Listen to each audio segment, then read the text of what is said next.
Ladies and gentlemen, welcome to Bayshore Guest Home and Gardens, today's seniors and dear administrator.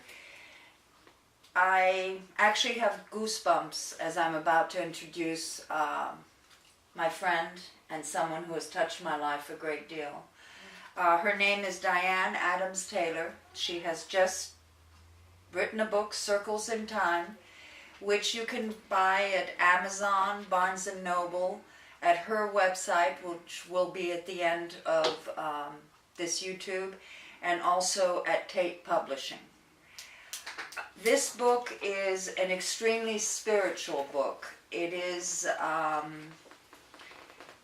book that deals with abuse and healing, hope, salvation, and is extremely inspirational. A lot of this book is part of your life, Diane. Yes.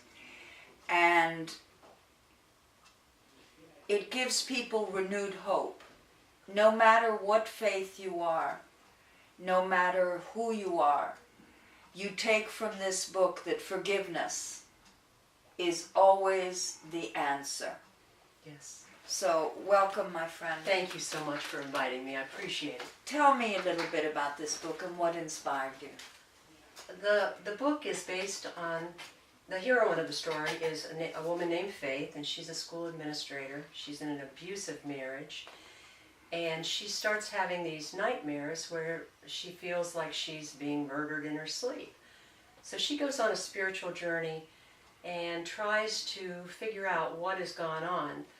In the book, she's going to go through several reincarnations. She can see past lives to try to heal herself. She does a lot of spiritual things to try to, on her journey towards wellness. And it came about because I had some similar experiences. I felt that I had to write this book. This book had to come out. And as I was telling you before, my husband was sick. He did die. I became very sick after that, and I spent a year trying to get well. As soon as I was well, the muse, my guide spirits, my guardian angels said, sit down, write this book, and you're not allowed up till it's done. That is basically the story of the book. It was an unusual event, too, because it took me about 6 months to write. I started researching on people that accepted unsolicited manuscripts. There was one place that I found, Tate Publishing. I sent them the manuscript. A couple months later, I got the contract. So it was as if this book has to be published. It had to be written and it had to be published. So I'm hoping that people will enjoy it. They will definitely enjoy it, but there are some things that you've written in this book about forgiveness, about compassion, about not accepting abuse, right, but not having to be abusive in return. Yes. About human kindness, and that there is hope for every human being. Yes. It is up to them, the choices that they make in their lives. Exactly. And I talk about quite often in the book the higher purpose of love. It's not just enough that you love someone in the physical sense, but that you love someone in a spiritual sense, that you love someone mentally and emotionally as well, and that each person you love impacts so many other things. So we send our love forward that way. In one of the sections that was removed from the book, it talks about love has a higher purpose, and they put it on the back of the book, so you can read that if you look at the book. The higher purpose of love. But that was one of the things I was most interested in, but I was also interested in forgiveness. I wanted to heal from my own problems, but I wanted Faith to also heal. In the book there is a paragraph that you wrote. I've underlined it so I don't dare show you how much I've dog-eared this book in 3 days. But there is a part where you say forgiveness begins within yourself. Yes. And you don't have to, you love people, you forgive them, but that does not mean that you need to spend the rest of your life with them. Right, exactly. That you need, and that's one of the things we need to make sure that people stuck in abusive situations understand. Just because you love them and you've forgiven them for what they've done to you doesn't mean you spend your life being a slave and a doormat. We want to be able to provide that forgiveness and then move forward. Go on with your life. There's more to life than what you are dealing with. After I wrote the book, one of my cousins read it. She's in a similar situation where she's abused. And she's not at that point yet where she can finish her time with this individual who's abusing her. That's one of the things I want very much to have on my website. Women and men who are being abused, come there, talk to each other, find support in a blog, because a lot of people don't want to seek outside therapy, outside help, because they're embarrassed. And I want them to be able to seek help and move forward with their lives. And that's why your website is going to be important, because I have noticed that there is a great deal of abuse, sometimes in neglect of the elderly.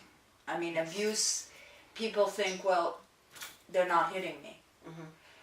Mm-hmm.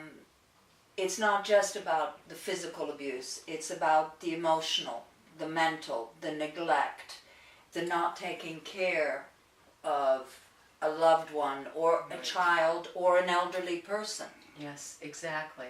And it happens in so many ways. What you were speaking of, you and I were talking about before the interview started, was the elderly abuse, where a patient with dementia might be so angry, and they've basically blocked, well, they can't access those memories. They know they're angry and the feelings are still there, but they don't know why. And that's very important for the spouse and the families to understand. And it's not something they can be counseled with because the memory is gone. Right. But some traumatic things that happened to that generation, what I call the greatest generation, yes, which fought the Second World War, they're very stoic and they keep things inside, and they don't want to upset people, or they feel shame in, why would someone do this to me? Yes. And it's important that we shed light on that. Mm-hmm. I agree totally. We need to provide resources where they can get some help. And with a dementia patient, we have to have a guardian that gives them that help. Yes, absolutely. Absolutely. And that's one of our big causes too. Mm-hmm. Yes. Yes. But basically, ladies and gentlemen, this book is inspiring. Some of the philosophy may not be your philosophy, but it is woven around learning to love others, learning to forgive others, learning to love yourself. And you can love and let go. Mm-hmm. But by holding any animosity or anger, you are only hurting yourself, your soul, and your spiritual growth. Would you agree with that? I would agree wholeheartedly with that. Yes. And I'm getting the first autographed copy. Yes. Thank you so much for being here. Appreciate it. Ladies and gentlemen, you will have all the information on my friend, and the book is called Circles in Time, and I really recommend that you go and get it, and I would love to have your feedback, and give her your feedback, because this is a work of love. It's from the heart, and it's affected my life and impacted it deeply. Thank you for being with us on behalf of Dear Administrator, Bayshore Guest Home and Gardens, and today's seniors. Have a wonderful day. Thank you. Hi, my name is Diane Adams Taylor. My book is Circles in Time, and you can read more about it on my website, www.dianeadams.com.